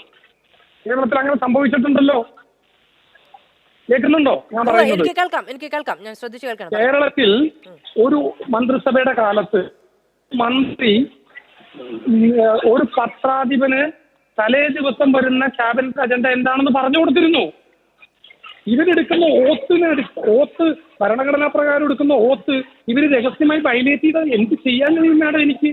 എനിക്കിത് പറയാനല്ലേ പറ്റുള്ളൂ. ഇങ്ങനെയൊക്കെ ഡീല് നടന്നെന്ന് അതിനുള്ള തെളിവുകളല്ലേ എനിക്ക് പറയാൻ പറ്റുള്ളൂ. അനിൽ ആന്റണി എന്റെ ഭാഗത്ത് ഓരോ ന്യൂനതകൾ ചൂണ്ടിക്കാണിക്കുകയല്ലാതെ ആ ഡിഫൻസ് പേപ്പറുകൾ വിറ്റതിനെ കുറിച്ച് ഒന്നും മിണ്ടിയില്ലല്ലോ. അദ്ദേഹം മറുപടി പറഞ്ഞു ഇതുവരെ ഞാൻ പറഞ്ഞിട്ട് ഇല്ലല്ലോ. പണ ഇടപാടിനെ കുറിച്ചില്ലാണ്ട് അനിൽ ആന്റണി അത് വിട്ട് എന്തെങ്കിലും ഒരു കാര്യം സംസാരിച്ചോ? ശരി, കേൾക്കുന്നുണ്ടല്ലോ. ഇപ്പൊ തെരഞ്ഞെടുപ്പിലേക്ക്, ഈ തെരഞ്ഞെടുപ്പ് BJP രാഷ്ട്രീയത്തിലേക്ക് അനിൽ ആന്റണി വന്നിട്ട് പോലും മാസങ്ങളെ ആവുന്നുള്ളൂ. അദ്ദേഹം പത്തനംതിട്ട പോലെ അവർ ഏറ്റവും പ്രതീക്ഷ വെക്കുന്ന ഒരു മണ്ഡലത്തിലേക്ക് എത്തുകയാണെങ്കിൽ ഇടയ്ക്ക് രാഷ്ട്രീയം കൂടി പറഞ്ഞതുകൊണ്ട് എത്തുകയാണ്. ഇപ്പോഴും ഇത്തരം കാര്യങ്ങളിലേക്ക്, ഇത്തരം അധികാര കേന്ദ്രങ്ങളിലേക്ക് ഒക്കെ അനിൽ ആന്റണിക്ക് അതേ സ്വാധീനം, അതേ പേരൊക്കെ പറഞ്ഞ് ഇത്തരത്തിലൊരു ഇടപെടലൊക്കെ നടത്താനുള്ള ശേഷിയും അത്തരം രീതിയും ഉണ്ട് എന്നങ്ങ് പറയുമോ? അതായത് AK ആന്റണിയുടെ മകൻ എന്നുള്ള പരിവേഷവും K കരുണാകരൻ എന്നുള്ള മകളുടെ എന്നുള്ള പരിവേഷവും പത്മലക്ഷ്യം കിട്ടും. കാരണം അവർ രണ്ടും കേരളത്തിലെ ഏറ്റവും വലിയ ലീഡർഷിപ്പ് നയിച്ചവരാണ് വർഷങ്ങളോളം. അപ്പൊ AK ആന്റണിയുടെ മകൻ എന്ന് പറഞ്ഞാൽ ഒരു ഇൻട്രൊഡക്ഷൻ വേണ്ട. ദല്ലാൽ നന്ദകുമാറിന് ഇൻട്രൊഡക്ഷൻ വേണം. മനസ്സിലായ? എവിടെയെങ്കിലും കയറി ചെന്നിട്ട് AK ആന്റണിയുടെ മകന് ഇൻട്രൊഡക്ഷൻ വേണ്ട. പത്മജ വേണുപോലെ ഇൻട്രൊഡക്ഷൻ വേണോ K കരുണാകരന്റെ മകൾക്ക്? എനിക്ക് എന്ത് പൊളിറ്റിക്കൽ ബാക്ക്ഗ്രൗണ്ട് ഉണ്ട്? എന്റെ പിതാവ് MP MLA പഞ്ചായത്ത് മെമ്പറൊന്നും ആയിരുന്നില്ല. AK മകൻ എന്നുള്ള ഗ്ലാമറാണ് അങ്ങേര് ഇപ്പോഴും BJP യൂസ് ചെയ്യുന്നത്. BJP അത് ഉപയോഗിക്കുന്നത് അങ്ങേരെ വെച്ച്. BJPയുടെ സംസ്ഥാന നേതൃത്വം പോലും അങ്ങേരുടെ അസംതൃപ്തനാണല്ലോ. ഈ രഞ്ജിത് സിംഗയുടെ നിയമനവുമായി ബന്ധപ്പെട്ട് ഇടപെട്ടു എന്നൊക്കെ പറയുന്നുണ്ടല്ലോ. ഈ രഞ്ജിത് സിംഗ് പിന്നീട് ഈ കോൾ സ്കാമുമായി ഒക്കെ ബന്ധപ്പെട്ട ആരോപണം ഉണ്ടാവുകയും അതിനു മുൻപ് സുശീൽ കുമാർ ആ രേഖ കണ്ടു, സുപ്രീം കോടതിക്ക് സമർപ്പിക്കുന്നതിന് മുമ്പ് രേഖ കണ്ടു എന്ന വെളിപ്പെടുത്തലുണ്ടാകും. അതിനെ തുടർന്ന് ആ മന്ത്രി രാജിവെക്കുകയും ഒക്കെ ചെയ്ത വലിയ വിവാദങ്ങളുടെ തുടർച്ച 2012-14 കാലത്തുണ്ടായിരുന്നു. അങ്ങനെ അധികാര കേന്ദ്രങ്ങളോട് ചേർന്ന് നിൽക്കാൻ പോകുന്ന ഒരു സ്ഥാനത്തിരുന്ന ഒരാൾ എന്ന രീതിയിൽ അന്ന് CBIയുടെ ഡയറക്ടർ ശ്രീ രഞ്ജിത് സിൻഹ അറിയപ്പെട്ടിരുന്നു. അദ്ദേഹത്തിന്റെ നിയമനത്തിൽ ഇടപെട്ടു എന്നുള്ളതാണ് അങ്ങയുടെ ആരോപണം. അല്ല മാഡം, അത് ഞാൻ കൃത്യമായി ഒന്നും കൂടി റിപ്പീറ്റ് ചെയ്യാം. അതായത് രഞ്ജിത് സിൻഹയെ 2012-14 CBI ഡയറക്ടറായിട്ട് നിയമിക്കാൻ UPA ചെയർപേഴ്സൺ താല്പര്യക്കുറവുണ്ടായിരുന്നു. Ranjit Sinha Bihar cadre IPS officer Lalu പ്രസാദുമായിട്ട് അടുപ്പം. പക്ഷേ അപ്പൊ രഞ്ജിത് സിൻഹയുടെ നിയമനത്തിന് സമ്മർദ്ദം വന്നപ്പോൾ ഗ്രൂപ്പ് ഓഫ് മിനിസ്റ്റേഴ്സിന് ഫയൽ പോയി. ഗ്രൂപ്പ് ഓഫ് മിനിസ്റ്റേഴ്സ് ഹെഡ് ചെയ്തത് AK ആന്റണി. AK ആന്റണി ഒരിക്കലും ആദർശധീരനായതുകൊണ്ട് രഞ്ജിത് സിൻഹയെ അംഗീകരിക്കൂലെന്ന് കണ്ടെത്തിയപ്പോൾ അവർ അനിലിനെ ചാക്കത്ത് പിടിച്ച്. രഞ്ജിത് സിൻഹ CBI ഡയറക്ടറായിരുന്ന് CBI അന്വേഷണം നേരിട്ട് CBI അറസ്റ്റ് ചെയ്യപ്പെട്ട ഇന്ത്യയിലെ ഏക CBI ഡയറക്ടറാണ് രഞ്ജിത് സിൻഹ. അല്ലാതെ രാജ്യമൊന്നും പറ്റില്ല. 14 ടെനിവർ കഴിഞ്ഞ് 2 വർഷത്തെ ടെനിവർ കഴിഞ്ഞ് അദ്ദേഹം പിരിഞ്ഞു പോവുകയാണ്. സുശീൽ രാജിവെച്ചു സുപ്രീം കോടതിയുടെ പരാമർശത്തെ തുടർന്ന്. മാഡം അപ്പോഴത്തേക്ക് അദ്ദേഹത്തിന് അപ്പോയിന്റ് ചെയ്യപ്പെട്ടത് 3/12/2012. അല്ല, ഞാനത് മന്ത്രി രാജിവെച്ച കാര്യമാണ് പറഞ്ഞത്.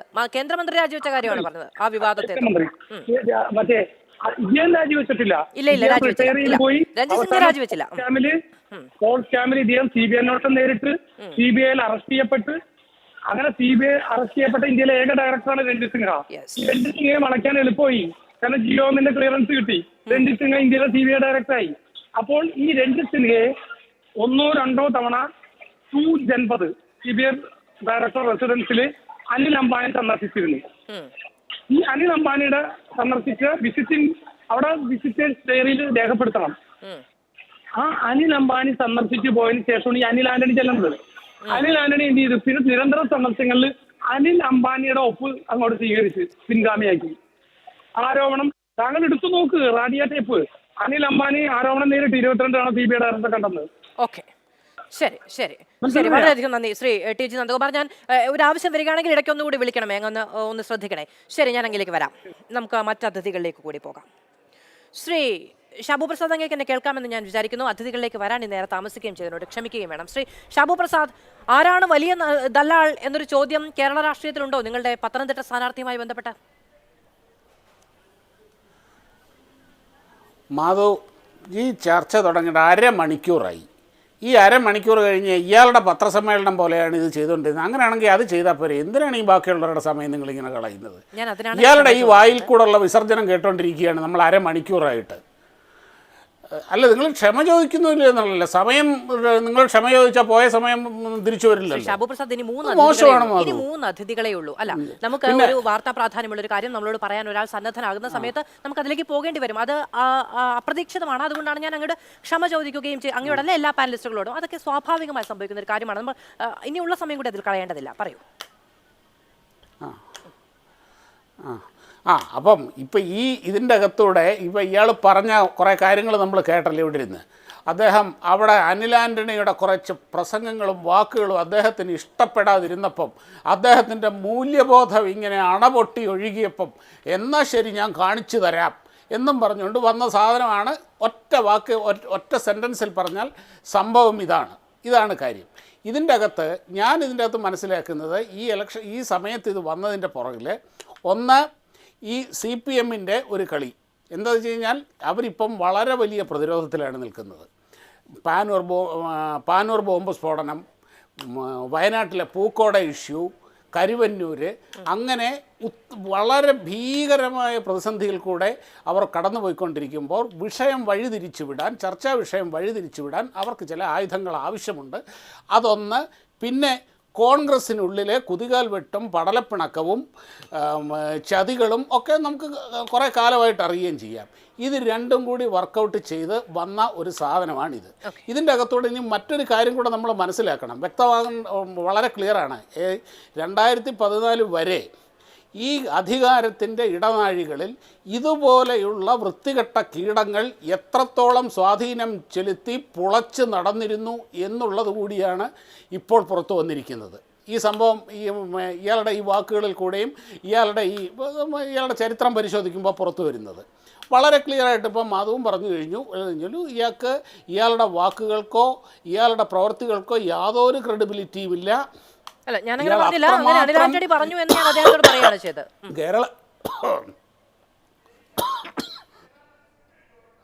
പൊതുവെ കരുതപ്പെടുന്നത് ഇവിടെ ഇങ്ങനെയുള്ള ഒരു മനുഷ്യൻ്റെ ഈ രീതിയിലുള്ള വാക്കുകൾ എടുത്തുകൊണ്ട് ഈ മാതൃഭൂമി പോലൊരു ചാനൽ ഇത്രയേറെ സമയം ചിലവാക്കുന്നത് എന്താണ് എനിക്കതിൻ്റെ ഒരു ചേതോവികാരം മനസ്സിലാവുന്നില്ല. കാര്യം വളരെ ഘനപ്പെട്ട വിഷയങ്ങൾ നമ്മുടെ മുമ്പിലുണ്ട്. നമുക്ക് ഓരോ ദിവസം ഒറ്റ ദിവസം കൊണ്ട് തീരുമാനമല്ല രാഷ്ട്രീയ ചർച്ചകളൊന്നും. മാത്രമല്ല, നന്ദകുമാറിൽ അവസാനിച്ചതിൽ പി ജെ കുര്യൻ സംസാരിച്ചു. കേരള രാഷ്ട്രീയത്തിലുള്ള എല്ലാവരുടെയും മിക്കവാറും പ്രതികരണങ്ങൾ വന്നിട്ടുണ്ട്. അതിൽ അനിൽ ആന്റണിയുടെ പ്രതികരണം വന്ന് ഇതിന്റെയൊക്കെ പശ്ചാത്തലത്തിലാണ് എടുക്കുന്നത്. മാത്രമല്ല, ഇത്രയും ഗുരുതരമായ ഒരു ആരോപണം ഉണ്ടാകുമ്പോൾ അത് എടുക്കേണ്ടതാണ് എന്ന ബോധ്യം നമുക്കുണ്ട്. ശ്രീ ഷാബു പ്രസാദ്, ഞാൻ എങ്ങനെയൊക്കെ വരാം. ശ്രീ അബിൻ വർക്കി, ശ്രീ ഞങ്ങൾക്ക് വരാമേ. ഒരു കാര്യം കൂടെ ഒറ്റ കാര്യം കൂടെ പറഞ്ഞു ഞാനേ ഉള്ളൂ. അതല്ല, ഇതിൻ്റെ അകത്ത് ഇപ്പം ഇയാൾ വിരൽ ചൂണ്ടുന്നത് ഇയാളുടെ ആരോപണത്തിൻ്റെ മുന ചെന്നെത്തുന്നത് കോൺഗ്രസിലും AK ആന്റണി എന്ന മുതിർന്ന കോൺഗ്രസ് നേതാവിലും കൂടിയാണ്. ഞാൻ ഒരു കാര്യം പറഞ്ഞില്ല, വ്യക്തിപരമായി AK ആന്റണി കൈക്കൂലി മേടിക്കുന്നു, അഴിമതിക്കാരനാണ് എന്ന് ഞാൻ ഒരിക്കലും വിശ്വസിക്കുന്നില്ല. അതേപോലെ ഡിഫൻസ് മിനിസ്റ്ററുടെ വീട്ടിൽ നിന്ന് ഫയലുകൾ മോട്ടിച്ചുകൊണ്ട് പോയി, അല്ലെങ്കിൽ ഒരാളെ ആർക്കും കയറി നിരങ്ങാവുന്ന, മകനായിക്കോട്ടെ കയറി നിരങ്ങാവുന്ന ഒന്നാണ് ഡിഫൻസ് മിനിസ്റ്ററുടെ വസതി എന്നൊക്കെ പറഞ്ഞു കഴിഞ്ഞു കഴിഞ്ഞാൽ അതൊക്കെ വിശ്വസിക്കാൻ ഈ നാട്ടിൽ ആളുണ്ടെങ്കിൽ പറയില്ല. ഞാൻ അങ്ങനെയൊക്കെ വരാം. ശ്രീ ഷാബു പ്രസാദ്, നമ്മുടെ ഒരു സമയപരിമിതി അങ്ങ് വിശാല മനസ്സോടെ മനസ്സിലാക്കുമെന്ന് ഞാൻ നിങ്ങളത് വിശ്വസിക്കുന്നുണ്ടോ എന്നുള്ളതാണ് ചോദ്യം. നമ്മൾ ഈ പറയുന്ന നിലപാടെടുക്കുകയല്ല, ചോദ്യങ്ങൾ ചോദിക്കുകയാണ് ചെയ്യുന്നത്. അഡ്വക്കേറ്റ് അബിൻ വർക്കി, ഇപ്പോൾ കോൺഗ്രസും CPM-ഉം കൂടി ഉണ്ടാക്കിയെടുത്തിട്ടുള്ള ഒരു ഗൂഢാലോചന എന്നുള്ളതാണ് BJP-യുടെയും അനിൽ ആന്റണിയുടെയും ഒക്കെ ഒരു വലിയ പ്രതിരോധം എന്ന് പറയുന്നത്.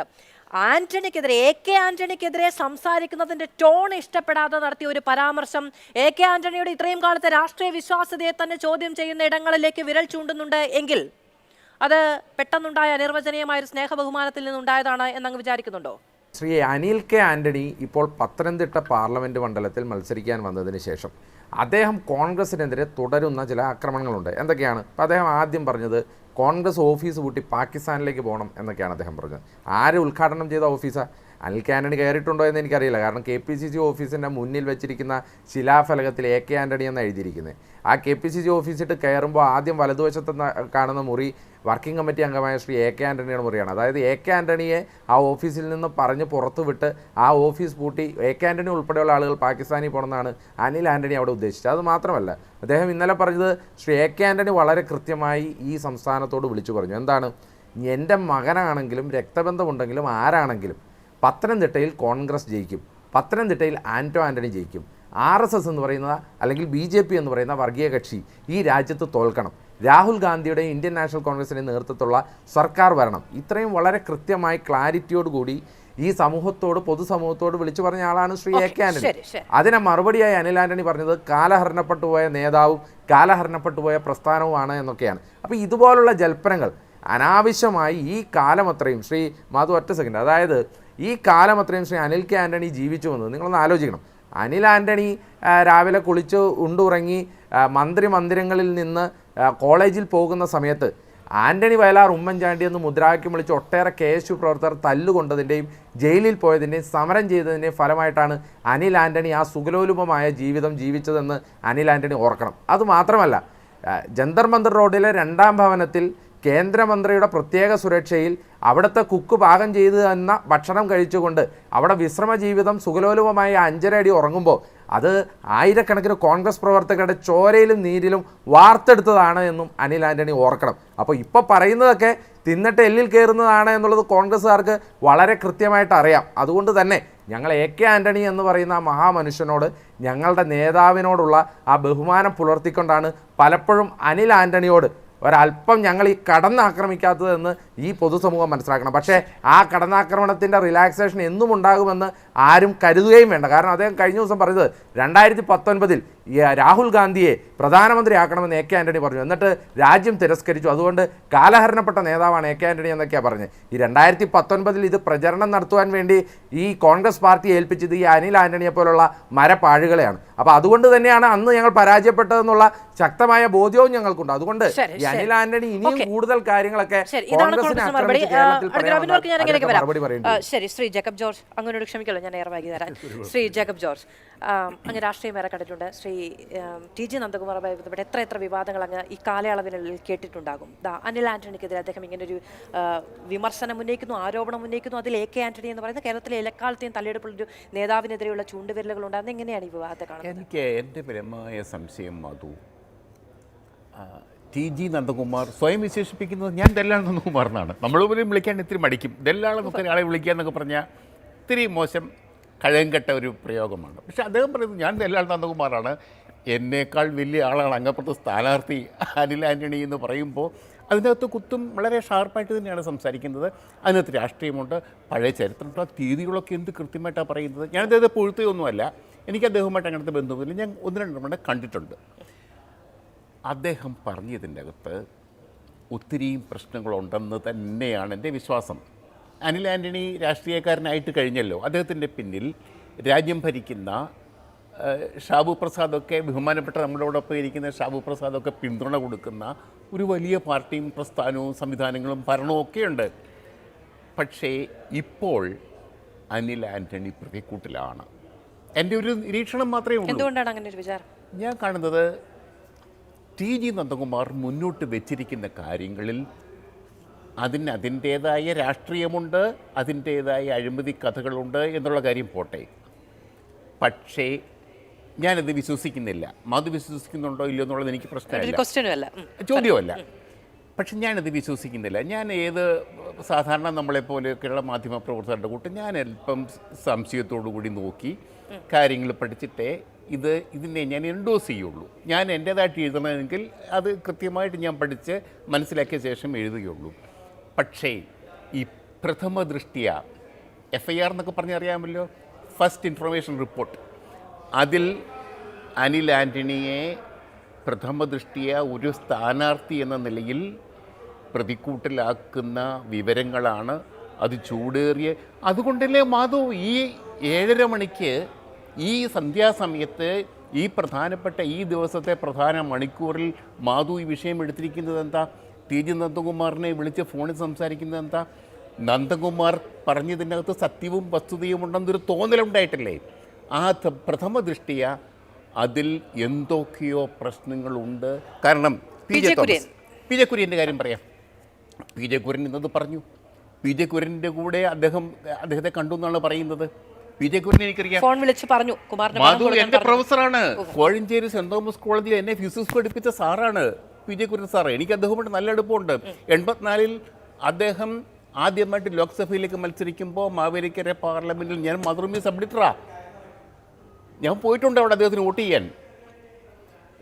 അപ്പോൾ പി ജെ കുര്യൻ സാറിന് എനിക്ക് അന്നുപോലെ നന്നായിട്ടറിയാം, നല്ലൊരു കോൺഗ്രസ്സുകാരനായിട്ടൊക്കെ നന്നായിട്ടറിയാം. കുര്യൻ സാറ് ഇനി എന്തു പറയുന്നു എന്നുള്ളത്. പിന്നെ പി ജെ തോമസിൻ്റെ കാര്യം അദ്ദേഹം പറഞ്ഞു. പി ജെ തോമസ് ആരാന്നറിയാമോ? പഴയ ചീഫ് സെക്രട്ടറിയാണ്. CVC ആകാൻ വേണ്ടി ആയപ്പോൾ സുപ്രീം കോടതി തള്ളിക്കളഞ്ഞു. അപ്പോൾ അണ്ണാ ഗോസ്വാമി അദ്ദേഹത്തിൻ്റെ ടൈംസ് നൗ ചാനലിൽ നിന്ന് പറഞ്ഞാണ് ദി ടൈൻറ്റഡ് CVC. പക്ഷേ ഒരിക്കലും കറപുരണ്ട വ്യക്തിത്വമല്ല പി ജെ തോമസ്. നമ്മളിപ്പോൾ എല്ലാവരും കേൾക്കുകയല്ലേ, എനിക്കറിയാം അദ്ദേഹത്തെ. അദ്ദേഹം വളരെ സുതാര്യമായ വ്യക്തിത്വമുള്ള ക്ലീൻ പേഴ്സണാലിറ്റിയാണ്. പക്ഷേ പാമോലിൻ അദ്ദേഹത്തെ കുഴച്ച് കളഞ്ഞു. ആ പാമോലിൻ്റെ അകത്ത് ഉൾപ്പെട്ടതാരെന്നറിയാമോ? അതിൻ്റെ അകത്തെ പ്രധാനപ്പെട്ട ആൾ, ഇത് കണ്ടുപിടിക്കുന്നതിൽ പ്രധാനപ്പെട്ട കണ്ണിയായത് ജെയിംസ് ജോസഫ് എന്ന അന്നത്തെ CAG ആണ്, തിരുവനന്തപുരത്തെ CAG. അവിടെ നിന്നാണ് ആ ഫയൽ മുഴുക്കി എൻ്റെ കയ്യിൽ ഉണ്ടായിരുന്നു. എവിടെയെങ്കിലും തപ്പി വീട്ടിൽ കാണും. ആ ഫയലുകൾ കെട്ടുകണക്കിനായിട്ടുണ്ട്. അത് പാമോലിൻ കരുണാകരനെ ക്രൂശിച്ചതിൽ ആദ്യം തുടങ്ങി വെച്ചത് പി ജെ തോമസ്. ഇവരും കൂടെ വൈകുന്നേരം ഒരു അത്താഴ് വിരുന്നിലിരുന്നപ്പോൾ തോമസെ ആ ഫയലിൽ നാളെ എത്തിക്കണം കേട്ടോ എൻ്റെ ഓഫീസിൽ. CAG നിലയ്ക്ക് ഇവർ ബന്ധുക്കളാണ്, അടുത്ത ബന്ധുക്കളാണ്. AK ആൻ്റണിയും ബന്ധുക്കളാണ്. ഇവരെല്ലാം ഒരു കുടുംബക്കാരാണ്. ഒരു കത്തോലിക്ക സുറിയാനി ക്രിസ്ത്യാനി, ഒരു സുറിയാനി കത്തോലിക്ക കുടുംബാംഗങ്ങളാണ് ഇവരെല്ലാം. ശരി, അപ്പൊ ഈ പറഞ്ഞു കേട്ടതിൽ നിന്ന്, ഇത്രയും കാലത്തെ പരിചയത്തിൽ നിന്ന് അതിൽ എന്തൊക്കെയോ കേൾക്കേണ്ടതും അറിയേണ്ടതുമുണ്ട് എന്നൊരു തോന്നൽ നിൽക്കുന്നുണ്ട് എന്ന് തന്നെയാണ്. ഇത് തീർച്ചയായിട്ടും പുറത്തു വരട്ടെ. ശരി. ഞാൻ അതിനകത്ത് കക്ഷിയായിരുന്നില്ല. ഒരു സ്ഥാനാർത്ഥി എന്ന നിലയ്ക്ക് പത്തനംതിട്ട ജില്ലയിൽ മത്സരിക്കുന്ന BJP സ്ഥാനാർത്ഥി എന്ന നിലയ്ക്ക് അനിൽ ആന്റണിയെക്കുറിച്ച് ദോഷമായിട്ട് ഞാനൊന്നും പറയാൻ ആഗ്രഹിക്കുന്നില്ല. പക്ഷേ TG നന്ദകുമാർ പറയുന്നത് എന്ത് എന്നുള്ളത് അനിൽ ആന്റണി കേൾക്കണം. അതിന് ജനങ്ങൾക്ക്, അദ്ദേഹത്തിന് വോട്ടർമാരുടെ മുന്നിൽ കൃത്യമായ മറുപടി നൽകാൻ അദ്ദേഹം തയ്യാറാണ്. ശരി, ശ്രീ ഷാബു പ്രസാദ്, പ്രകാശ് ജാവ്ദേക്കറുമായി ശ്രീ TG നന്ദകുമാർ ഒരു കൂടിക്കാഴ്ച നടത്തി. അദ്ദേഹം എയർപോർട്ടിൽ വന്ന് ഇറങ്ങി BJP അദ്ദേഹത്തെ സ്വീകരിക്കാൻ കൊണ്ടുവന്ന വാഹനത്തിലല്ല, TG നന്ദകുമാറിന്റെ വാഹനത്തിൽ കയറി പോകുന്നതിന്റെ ദൃശ്യങ്ങളാണ് നേരത്തെ മാതൃഭൂമി ന്യൂസിന്റെ സ്ക്രീനിൽ കൂടി പ്രേക്ഷകർ കണ്ടത്. നിഷേധിക്കാൻ കഴിയില്ലല്ലോ, മോഫിംഗ് ആണെന്നൊരു പരാതി ഉന്നയിക്കാൻ കഴിയില്ലല്ലോ. എന്നിട്ട് പ്രകാശ് ജാവ്ദേക്കർ പറയാണ് എനിക്കറിയില്ല. അങ്ങനെ അറിയില്ല എന്ന് പറഞ്ഞ് പ്രതിരോധിക്കുകയും മറക്കുകയും ചെയ്യേണ്ട എന്താണ് ശ്രീ TG നന്ദകുമാറുമായുള്ള ഇടപാടുകളിൽ മുതിർന്ന BJP നേതാവിനുള്ളത്?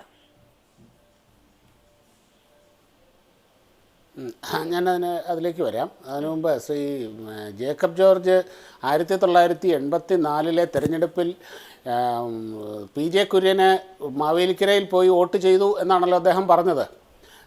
എന്നാൽ അദ്ദേഹത്തെ ഞാൻ ഒരു കാര്യം ഓർമ്മിപ്പിക്കുകയാണ്. 1984 PJ കുര്യൻ മാവേലിക്കരയിലല്ല നിന്നത്, അദ്ദേഹം ഇടുക്കിയിലായിരുന്നു. 84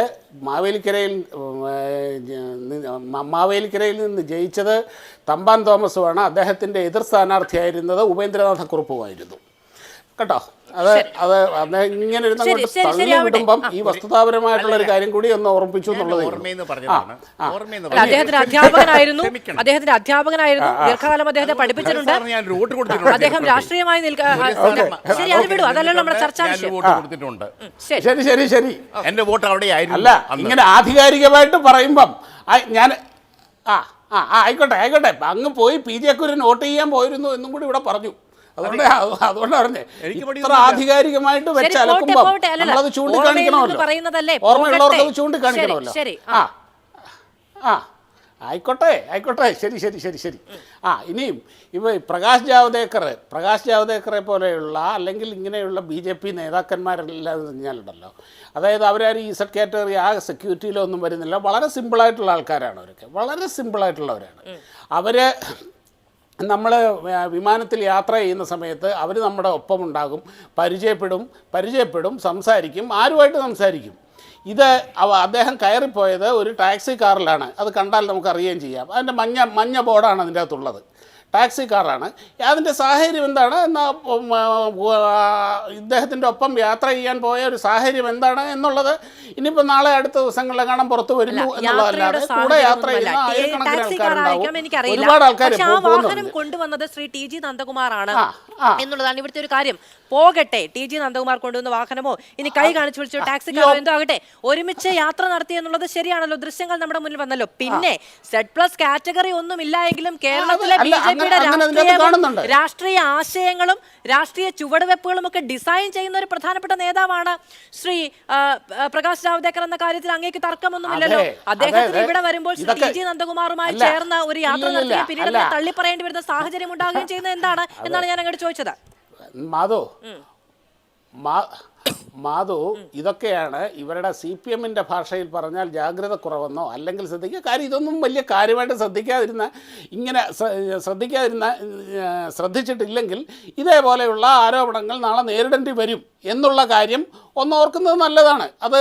അതെല്ലാവർക്കും ഉള്ള ഒരു പാഠമായിട്ട് ഞാൻ അതിൻ്റെ അകത്ത് കാണുന്നുള്ളൂ. ഇതിൻ്റെ അകത്തൊക്കെ എന്താ ഒരു കൂടെ വന്ന എനിക്കറിയില്ല അങ്ങനെ ഒരാളെ, ഒരു പക്ഷേ എനിക്ക് അദ്ദേഹത്തെ അറിയില്ല എന്നുള്ള കാര്യങ്ങൾ പറയാനുള്ളൊരു സാധ്യതയുണ്ട്. പക്ഷേ ചോദിക്കുന്നുണ്ട് മാധ്യമപ്രവർത്തകർ, കൂടിക്കാഴ്ച നടത്തുന്ന അന്ന് ഇവിടെ വന്നപ്പോൾ ഇന്ന വാഹനത്തിൽ കയറി പോയല്ലോ എന്ന് എനിക്കറിയില്ല എന്ന് മാത്രമാണ് അദ്ദേഹത്തിന് പറയേണ്ടി വരുന്നത്. അറിയില്ല പറച്ചിൽ ഉണ്ടാകുന്നത് അറിയുന്നത് കൊണ്ടാണ് എന്ന് കാഴ്ചക്കാർക്ക് വ്യക്തമാകില്ലേ ശ്രീ ഷാബു പ്രസാദ്? ഇല്ല, കാഴ്ചക്കാർക്ക് വ്യക്തമാകുന്ന അതിപ്പോൾ ഓരോരുത്തരുടെ ചിന്താഗതി അനുസരിച്ചായിരിക്കും അതിനെ ഇതാക്കുക. അപ്പം മാധവന് അങ്ങനെ തോന്നിയെങ്കിൽ അങ്ങനെ തോന്നി, വേറൊരാൾക്ക് അങ്ങനെ തോന്നിയില്ലെങ്കിൽ തോന്നിയില്ല. ഞാനതിനത്ര ആ ഒരു പ്രാധാന്യമേ കാണുന്നുള്ളൂ. അങ്ങനെ തന്നെ കാര്യം. എന്നിട്ട് ഇയാൾ പറയുന്നത് എന്താണ്? ആകപ്പാടെ പറയുന്നത് എന്താണ്? ഇവിടുത്തെ കേരളത്തിലെ BJP രക്ഷപ്പെടില്ല, അത് ശരിയല്ല, ഇതല്ല എന്ന് അവിടം വരെ സംഗതി എത്തിയിട്ടുള്ളൂ. എന്തായാലും ഒരു കാര്യമുണ്ട്, ഈ ടി അല്ല, ജി ഈ നന്ദകുമാർ കൂടിക്കാഴ്ചയുടെ ഈ പറഞ്ഞു വിവരങ്ങളെല്ലാം പറഞ്ഞ് ഞാൻ ഇങ്ങനെ വിചാരിച്ചു ചർച്ചയിൽ പറഞ്ഞു വന്നിരുന്ന പറഞ്ഞ് ഇപ്പോൾ കേറി വിളിച്ചു കേറി ഇപ്പോൾ കേറി. അദ്ദേഹം പണ്ട് ടാർഗറ്റ് ചെയ്തിരിക്കുന്നത് ഇയാള് ഇപ്പോൾ അദ്ദേഹം പണ്ട് ടാർഗറ്റ് ചെയ്തിരിക്കുന്നത് പ്രകാശ് ജാവ്ദേക്കറെ അല്ല, അനിൽ ആന്റണിയെയാണ്. ഇപ്പോഴത്തെ ടാർഗറ്റ് എന്ന് പറയുന്നത് അനിൽ ആന്റണിയാണ്. നാളെ പ്രകാശ് ജാവ്ദേക്കർ ആകുമെങ്കിൽ അപ്പോൾ ഈ പറയുന്ന കൂടിക്കാഴ്ചയുടെ വിശദാംശങ്ങൾ പുറത്തു വരുമെന്ന് എനിക്ക് എന്റെ പരിചയത്തിൽ നിന്ന് പറയാൻ കഴിയുള്ളൂ. അതന്നേരം നോക്കാം. ശരി ശരി Shri Shabu Prasad. Advocate Abin Varkey, okay, advocate Abin Varkey, ഇപ്പോഴീ വിവാദം ഉണ്ടാകുന്നത് സ്വാഭാവികമായും ശ്രീ ടി ജി നന്ദകുമാർ പറഞ്ഞതുപോലെ ആ പയ്യന്റെ ടോൺ അത്ര ശരിയല്ലല്ലോ എന്നൊരു തോന്നലിൽ നിന്ന് മാത്രമാണ് എന്ന് നമുക്ക് വിശ്വസിക്കാൻ കഴിയില്ല. അത് കൃത്യമായ പത്തനംതിട്ട പോലെ ഒരു മണ്ഡലത്തിൽ നിന്ന് ഉയർന്നു വരുന്ന ഒരു പൊളിറ്റിക്കൽ തീരുമാനത്തിൽ നിന്ന്, ഗൂഢാലോചനയിൽ നിന്ന് ഒക്കെയാണ് എന്നെ വിചാരിക്കാൻ കഴിയുകയുള്ളൂ. അല്ലാതെ ഒരു സുപ്രഭാതത്തിൽ പെട്ടെന്ന് അനിൽ ആന്റണിക്കെതിരെ ഒരു പരാമർശം നടത്തിയേക്കാം എന്ന് അങ്ങനെയാണ് ശ്രീ ടി ജി നന്ദകുമാർ പറയുന്നത് എങ്കിലും അങ്ങനെ വിശ്വസിക്കാൻ കഴിയില്ല. അതിൽ ശ്രീ പി ജെ കുര്യനെതിരെ വരുന്ന ആരോപണങ്ങൾ, അനിൽ ആന്റണി പറയുന്ന അദ്ദേഹത്തിന്റെ പഴയകാല അദ്ദേഹം ഒരു കേസിൽ കുടുങ്ങിയിരുന്നു, അതിൽ നിന്ന് രക്ഷിക്കാൻ നന്ദകുമാർ ഇടപെട്ടു, അതിന്റെ ഒരു കടപ്പാട് ബാക്കിയുള്ളത് കൊണ്ടാണ് പി ജെ കുര്യൻ തനിക്കെതിരെ ചുവടുവെച്ചത് എന്നുള്ളതാണ്. ലീഡറെ AK ആന്റണിയെ, ഉമ്മൻചാണ്ടിയെ, കോൺഗ്രസിന്റെ എക്കാലത്തെയും പ്രധാനപ്പെട്ട നേതാക്കളെ പിന്നിൽ നിന്ന് കുത്തിയ ചിലരിൽ ഒരാൾ പി ജെ കുര്യനാണ് പ്രധാനപ്പെട്ട ഒരാളെന്ന് അനിൽ ആന്റണി പറയുന്നു. അനിൽ ആന്റണി പറയുന്നത് പത്തനംതിട്ടയിലെ BJP സ്ഥാനാർത്ഥിയായിട്ട് നിന്നിട്ടാണോ അതോ ചെറിയ കാലം മുതൽ, ഓർമ്മയുള്ള കാലം മുതൽ കോൺഗ്രസിന്റെ അകത്തളങ്ങളിൽ വളർന്ന ഒരാളെന്ന നിലയ്ക്കാണോ എന്നുള്ളത് പോലും ആകാംക്ഷയുള്ള കാര്യമാണ്. അങ്ങനെ ഒരു പി ജെ കുര്യൻ ഒരു കളി ഇവിടെ നടക്കുന്നുണ്ടോ? ഒരു കളിയുമില്ല. ഒന്നാമത് ഈ 90കളുടെ early 90s എന്നൊക്കെ പറഞ്ഞ് അനിൽ കെ ആൻ്റണി പറയുമ്പോൾ അന്ന് അനിൽ കെ ആൻ്റണിക്ക് ഇതൊന്നും മനസ്സിലാക്കാനുള്ള ഒരു പ്രായം പോലും ആയിട്ടില്ല. കാരണം അദ്ദേഹത്തെ ഞാൻ കൊച്ചാക്കിയതല്ല, അദ്ദേഹം അതൊന്നും തിരിച്ചറിയാനുള്ള സമയം പോലും ആയിട്ടില്ല. അദ്ദേഹത്തിൻ്റെ ഓർമ്മകളിലും അദ്ദേഹത്തെ ഇന്നത്തെ പാർട്ടിയുടെ തീരുമാനങ്ങളിലും പ്രതി അദ്ദേഹം കുറേ കാര്യങ്ങളൊക്കെ പറയുന്നു എന്നുള്ളതല്ലാതെ ഇതൊന്നും കോൺഗ്രസ് പാർട്ടിയിൽ പറയണമെങ്കിൽ ശ്രീ AK ആൻ്റണി പറഞ്ഞാൽ അത് നമ്മൾ വിശ്വസിക്കുക. അല്ലാതെ അനിൽ കെ ആൻ്റണിയുടെ ഏതെങ്കിലും ജൽപ്പനങ്ങൾക്ക് മറുപടി പറയാനൊന്നും ഞങ്ങളെ കൊണ്ടാവില്ല. പിന്നെ ഇതിനകത്ത് എന്താണ് ഗൂഢാലോചന ഇപ്പോൾ ശ്രീ ടി ജി നന്ദകുമാർ പറഞ്ഞല്ലോ. ടി ജി നന്ദകുമാർ പറഞ്ഞ 2-3 കാര്യങ്ങൾ. ഒന്ന്, സംസ്ഥാനത്തെ BJP നേതാക്കന്മാരും അനിൽ ആൻ്റണിയുമായിട്ട് അത്ര രസത്തിലല്ല. അത് പറഞ്ഞിരുന്നു, നിങ്ങളത് ശ്രദ്ധിക്കാത്തതുകൊണ്ടാണ് എന്ന് തോന്നുന്നു. അദ്ദേഹം അങ്ങനെ പറഞ്ഞിരുന്നു. അതായത് അതിനുശേഷമാണ് പ്രകാശ് ജാവ്ദേക്കറും ടി ജി നന്ദകുമാറുമായി ചർച്ച നടത്തിയത്. അപ്പോൾ ഈ പത്തനംതിട്ട പാർലമെൻറ്റ് മണ്ഡലത്തിൽ ഇതുപോലെ വളരെ സുപ്രധാനമായ ഒരു തെരഞ്ഞെടുപ്പ് നടക്കുമ്പോൾ അനിൽ ആൻ്റണി BJP സ്ഥാനാർത്ഥിയായി വന്നപ്പോൾ അപ്പോൾ എന്തിനാണ് പ്രകാശ് ജാവ്ദേക്കർ ഒരു ചർച്ച നടത്തി പിന്നീട് അതിനുശേഷം ഈ ടി ജി നന്ദകുമാർ ഇങ്ങനെ ഒരു പ്രസ്താവന ഇറക്കുന്നതെന്നൊക്കെ BJPക്കാർ തന്നെ മറുപടി പറഞ്ഞാൽ മതി. ഞങ്ങൾക്ക് ഇതിനകത്ത് വലിയ റോളൊന്നുമില്ല. കാരണം ശ്രീ പി ജെ കുര്യൻ ഇതിനകത്ത് അദ്ദേഹവുമായിട്ട് അടുത്ത കാലഘട്ടത്തിൽ ബന്ധപ്പെട്ടുവെന്ന് ശ്രീ പി ജെ കുര്യനും പറഞ്ഞിട്ടില്ല, ശ്രീ ടി ജി നന്ദകുമാറും പറഞ്ഞിട്ടില്ല. അതുകൊണ്ട് തന്നെ അതിനകത്തൊന്നും ഒരു ഗൂഢാലോചന സിദ്ധാന്തവും വർക്കൗട്ടാകാൻ പോകുന്നില്ല. ആകെ വർക്കൗട്ടാകാൻ പോകുന്നത് ഈ അടുത്തിടയ്ക്ക് ടി ജി നന്ദകുമാറിനെ കണ്ട 2 വ്യക്തിത്വങ്ങളേ ഉള്ളൂ. ഒന്ന് ശ്രീ പ്രകാശ് ജാവ്ദേക്കർ വണ്ടിയിൽ പോകുന്ന സീൻ നമ്മൾ കണ്ടു.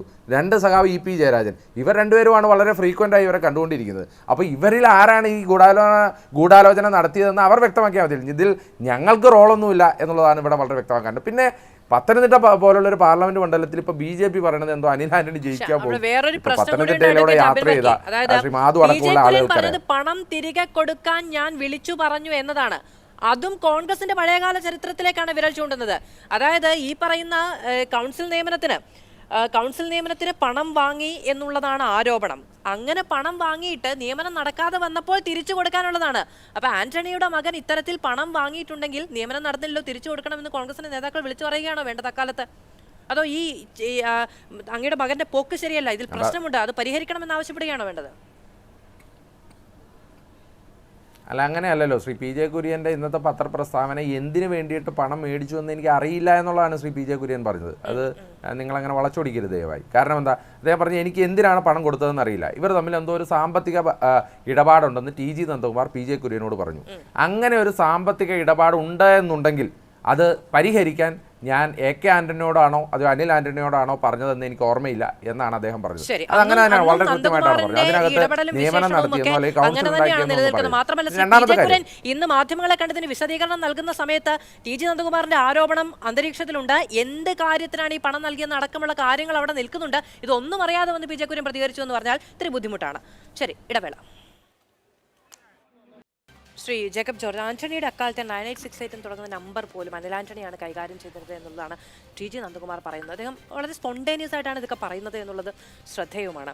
പി.ജെ. കുര്യൻ ഈ വിഷയത്തിൽ ഇടപെട്ടു എന്ന് പി.ജെ. കുര്യൻ തന്നെ സമ്മതിക്കുന്നുണ്ട്. പക്ഷേ അത് എത്രത്തോളം ധാർമ്മികമായ ഒരു ഇടപെടലായിരിക്കും അങ്ങനെയാണെങ്കിൽ തന്നെ? അല്ല, എനിക്കത് തോന്നുന്നത് ഒരു കോൺഗ്രസ്സുകാരന് അതിനുമുമ്പ് ഷാബു പ്രസാദ് എന്നെക്കുറിച്ച് പറഞ്ഞ എനിക്ക് പറ്റിയ തെറ്റാണത്. 80-ലായിരുന്നു തിരഞ്ഞെടുപ്പ്. അവിടെ മത്സരിച്ചത് ചെറിയാൻ ഫിലിപ്പും ആൻ്റണിയൊക്കെ കൂടിയാണ് പി.ജെ. കുര്യന് സീറ്റ് കൊടുത്തത്. എൻ്റെ അധ്യാപകൻ എന്ന നിലയ്ക്ക് ഞാൻ പോയി വോട്ട് ചെയ്തു എന്നുള്ളത് തീർച്ചയാണ്. അത് പോട്ടെ, 80-ലാണ് 80-84 പിന്നീട് വീണ്ടും അദ്ദേഹം ഇടുക്കിയിലേക്ക് പോകുമായിരുന്നു. ഈ പി.ജെ. കുര്യനെ കുറിച്ച് ചോദിച്ച ചോദ്യം, അദ്ദേഹം നല്ലൊരു കോൺഗ്രസ്സുകാരനായിട്ട് തന്നെയാണ് അദ്ദേഹത്തിൻ്റെ കരിയർ പൂർത്തിയാക്കിയത്, അതിന് സംശയമൊന്നുമില്ല. പിന്നെ ഞങ്ങളുടെ നാട്ടിൽ ഞാനേ ഉള്ളൂ മർത്തോമാക്കാരൻ, വേറെ ആരും മർത്തോമാക്കാരൻ വേണ്ട എന്നൊക്കെയുള്ള ചില സങ്കുചിതമായ താല്പര്യങ്ങളൊക്കെ ഉണ്ടെന്ന് മാധ്യമപ്രവർത്തനം എന്ന നിലയ്ക്ക് ഞാൻ ആരോപിച്ചിട്ടുണ്ട്, അത് കാര്യം വേറെ. പക്ഷേ അദ്ദേഹം എക്കാലവും ആൻ്റണിയോടൊപ്പം നിന്ന ചോദ്യം ചോദിച്ചോട്ടെ. ആൻ്റണി എന്തോ ഒറ്റ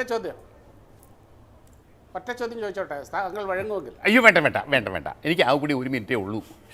മാധു എനിക്ക് 1 മിനിറ്റ് തന്നിട്ടുള്ളൂ. ഷാബു, നമുക്ക് പുറത്തിറങ്ങിയിട്ട് ഞാൻ ഫോൺ വിളിക്കാം. നല്ലൊരു കോൺഗ്രസ്സുകാരനായിട്ടായിരുന്നോ? ശരി ശരി, കഴിയും. അല്ല, എൻ്റെ അപ്പനും അമ്മയും കമ്മ്യൂണിസ്റ്റുകാരായിരുന്നു. എൻ്റെ അപ്പനും അമ്മയും എൻ്റെ അപ്പനും അമ്മയും CPM-കാരാണ്. ഞാൻ എൻ്റെ അധ്യാപകൻ നിലയ്ക്കാണ് വോട്ട് ചെയ്തത്, അതിന് സംശയമൊന്നുമില്ല. പശുവിനും കിടാവിനാണ് വോട്ട് ചെയ്തത്. അത് പോട്ടെ. പി.ജെ. കുര്യൻ ജയിച്ചത് നല്ലൊരു കോൺഗ്രസ്സുകാരനായിട്ടായിരുന്നോ എന്നാ ചോദിച്ചത്. അന്നു എനിക്കറിയാം 80-ൽ ജയിച്ചതാന്നു എനിക്കറിയാം. അത് പോട്ടെ, അത് വിഷയമല്ല. അത് സാറ് കോൺഗ്രസ്സുകാരനാണോ അല്ല, ഞാൻ പറഞ്ഞത് PJ. Kurian, professor PJ. Kurian എക്കാലത്തും A.K. ആൻ്റണിയുടെ അടുത്ത അനുയായിയായിരുന്നു. ഒറ്റ ഉദാഹരണം പറയാം മധു, എന്നാൽ എല്ലാവർക്കും അറിയാവുന്ന കാര്യമാണ്. ഉമ്മൻചാണ്ടി മുഖ്യമന്ത്രിയായിരുന്നപ്പോൾ രമേശ് ചെന്നിത്തലയ്ക്ക് താക്കോൽ സ്ഥാനമൊക്കെ അറിയാമല്ലോ ചരിത്രം. അന്ന് രമേശ് ചെന്നിത്തലയ്ക്ക് ആഭ്യന്തരമന്ത്രിയാകണമായിരുന്നു. അന്ന് KPCC അധ്യക്ഷനായിരുന്നു. കേരളത്തിൻ്റെ മുഖ്യമന്ത്രിയും കേരളത്തിൻ്റെ KPCC അധ്യക്ഷൻ രമേശ് ചെന്നിത്തലയും ഡൽഹിയിൽ ഹൈക്കമാൻഡിനോട് പറഞ്ഞു, ഞങ്ങൾക്ക് കാർത്തികേയനെ കേരളത്തിൻ്റെ KPCC അധ്യക്ഷനാകണം. അന്ന് കാർത്തികേയനെ ഞങ്ങൾ വളരെ വലിയ ലോഹിയായിരുന്നു. കാർത്തികേയനെ പറയാൻ പെട്ടിയൊക്കെ അടുക്കി വെച്ചിരിക്കുകയാണ് KPCC ഓഫീസിലേക്ക് പോകാൻ. പക്ഷേ ആ സ്ഥാനം അദ്ദേഹത്തിന് കിട്ടിയില്ല. പകരം VM സുധീരനാണ് KPCC അധ്യക്ഷനായത്. പിന്നീട് ഉമ്മൻചാണ്ടി ഗവൺമെൻറ്റുള്ള ഗതി നമുക്കറിയാം. എന്താണ് കാരണം? അതിൻ്റെ അകത്ത് എൻ്റെ ഒരു തിയറി, അന്ന് ഞാൻ മനസ്സിലാക്കിയത്, അന്ന് ഞാൻ എഴുതിക്കൊണ്ടിരുന്നതും, പി.ജെ. കുര്യനും ആൻ്റണിയും കൂടെ നടത്തിയ ഒരാലോചന, അതിൻ്റെ ഭാഗമായിട്ടാണ് കാർത്തികേയന് പകരം VM സുധീരൻ കേരളത്തിലെ KPCC അധ്യക്ഷനായത്. ആ കൂട്ടുകെട്ട് വളരെ ശക്തമായിരുന്നു. പി.ജെ. കുര്യൻ ആൻ്റണിയെ വഷളാക്കുന്നത് എന്തെങ്കിലും ചെയ്യുമെന്ന് ഞാൻ കരുതുന്നില്ല. ശ്രീ ഷാബു പ്രസാദ്, ഞാൻ അങ്ങേലേക്ക് വരണം എന്നാണ് കേട്ടോ സത്യമായും കരുതിയത്. അങ്ങേക്ക് ആ സമയവുമായി ബന്ധപ്പെട്ട പരിമിതിയുണ്ട്. പക്ഷേ അതിനിടയിൽ നിങ്ങൾ രണ്ടുപേരും അങ്ങോട്ടും ഇങ്ങോട്ടും കുറച്ച് കൊച്ചു വർത്താനം പറഞ്ഞ സമയം കളഞ്ഞതിൽ ഞാൻ നിസ്സഹായമായി പോവുകയാണ് ചെയ്തത്. അങ്ങനെ പോയ കാലത്തിന്റെ രാഷ്ട്രീയ വർത്തമാനങ്ങൾ പലതും നമ്മൾ കേട്ടിട്ടുണ്ട്. അതിൽ നിന്ന് പൊടുന്നനെ ഉയർന്നെണീറ്റ് വന്ന ഒരു ആരോപണമാണിത്. ഇതിനെ പ്രതിരോധിക്കുക എന്നത് BJP-യുടെയും കോൺഗ്രസിന്റെയും ഒരേ സമയത്തെ ആവശ്യമായി മാറി ഇതിന്റെ കൗതുകം കൂടി നിൽക്കുന്നുണ്ട്. വളരെയധികം നന്ദി പാനലിസ്റ്റുകൾക്കും പ്രേക്ഷകർക്കും.